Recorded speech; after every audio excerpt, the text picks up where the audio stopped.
Urdak story of the makers. Ooh, some completely different thing. Yep, looks the same as the environment, like nothing additional added. So, Vegetative entry. This is Urdak, the home world of the makers.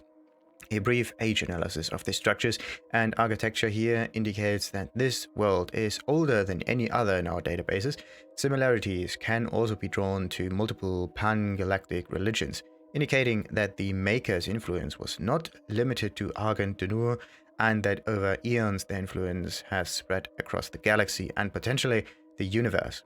Some imagery is akin to religious icons in the Orion Cygnus arm of the Milky Way, an area which includes Earth. The name Urdak is common tongue in the Maker language, but can be approximately translated to the word for paradise or heaven in hundreds of different languages, further cementing the theory that the Makers have had a religious impact on mortal beings for millions of years. Despite their seeming godliness, the Makers have a past. At some point in their ageless history, there is a mention of the Father, a logical alien entity that endowed the Makers with their vast knowledge and technical ability. Analysis of Maker artifacts and scripture indicate that the Father may have been a singular being that split to form the Maker race, or instead transferred his incalculable power into the vast structure known as Urdak, which then birthed the Makers in perpetuity. It seems that the Makers, though exceptionally long-lived, eventually suffer some form of biological and mental degradation, at which point they undergo a process known as the Transfiguration, wherein they allow a voluntary death and resurrection somehow tied to the Father. This process may have been complicated or damaged in the recent past. There are no records of how the Father came to the Makers when it was first discovered, or if it had any physical form before the Makers. The first mention of the Father is in regard to a building named the Luminarium. It was a temple of sorts where Makers would go to seek answers. The essence of the Father was stolen by one of their own by a Maker referred to as the Seraphim. Who the Seraphim is or what he did with the Father's consciousness is unknown. Records show that one day the Luminarium simply ceased to communicate, and that a deep scan of its databanks revealed no remaining trace of the entity. Urdak itself exists in an anchor state, utilizing highly advanced dimensional shift technology to allow a static position at a sub-quantum level. This essentially inverts their position in relation to Hell. Both planes of existence are fixed outside the bounds of the known universe, a lower and higher reality. The Khan Maker oversees all within Urdak and now utilizes Argent energy to prevent the Transfiguration. So their fear of death, interesting, is the reason for all this bloodshed. Yes, as usual, right? Like everybody fears not being, which is weird because you don't experience not being, so why fear? The little bit of time between being alive and being dead, so the dying part, right?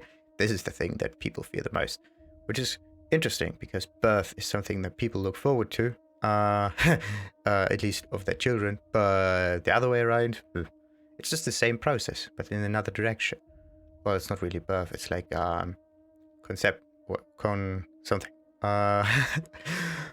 conception, yeah. Icon of Sin. What's that? And what does that have to do with it? Interesting. Vegetative entry. As it is written in the prophecies of ancient Sentinel scripture, the Titans, towering elder demons of the infernal age, would return on Earth from their immortal slumber. The Titans are believed to be harbingers of the end times, primordial forces of chaos and destruction. Born from the tortured spirit of the betrayer's son, it was the Hell's unholy design that the Icon of Sin was given flesh. The fearsome Titan, forged from the essence of mortal suffering, once bore a human soul, a soul now transmogrified and entombed within the still beating heart of its former self. The betrayer, seeking to free his son from eternal torment within the depths of hell, made an agreement, a pact sealed by the black fates of darkness, that promised to grant his son the chance to return from death. The son would live again, but not as human. In hell's endless cruelty, the son was damned to become the icon, an inhumane existence bound only to its former humanity by the now disembodied undying mortal heart. Khan Maker. Oh yeah. Wait. And this is the Khan, of course. Introduction from the first level already. Or introduced to us. So, every 10,000 years, the collective maker consciousness, known as the Singularity, births a Khan Maker, a supreme being, destiny bound to lead all of Urdak until the next Khan is born. The Singularity, which contains the conscious soul data for every maker that has ever lived and died, processes and refines this data as a means of selective evolution. As hierarch of the conscious neural matrix to which each maker is interconnected, it is physically impossible for a maker to refuse the collective order of shared consciousness and disobey a Khan. This system has functioned without error since the creation of Urdak until now. With the disappearance of the father, the makers are incapable of creating a successor to the Khan lineage, allowing the existing Khan to hold her claim to the throne indefinitely. So in this case, it's a problem of getting corrupted over time. Interesting. Maker angels. Ooh. Nice ones. These are actually cool looking compared to the Maker. The Maker's more human. Well, because of the eyes, of course. So, these... Also, this one looks like a warframe.